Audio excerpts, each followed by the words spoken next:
Herb versus spice. What's the difference? Herbs and spices have a lot in common. They both, for example, can have your dinner guests begging for the recipes after reaching for second and third helpings of every dish on the table. They can also completely change your mind about Brussels sprouts, broccoli, or another unfairly disgraced vegetable you've hated since childhood.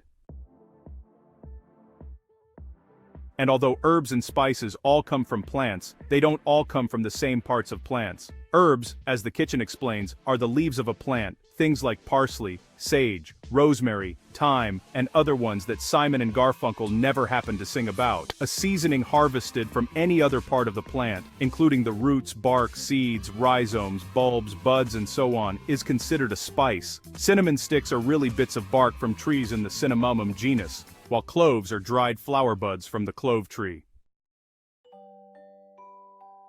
Some plants even boast an herb and a spice, which can make things a little complicated when it comes to naming those products. The leaves of the Coriandrum sativum plant are widely known as cilantro, which is definitely an herb. The seeds, on the other hand, usually called coriander, are a spice. But cilantro and coriander are both common names for the whole plant, and cilantro is really just the Spanish word for coriander.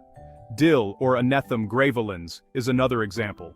Dillweed refers to dill leaves, the herb, while dill seed, which is actually not a seed, but the tiny brown fruit of the dill plant, is a spice.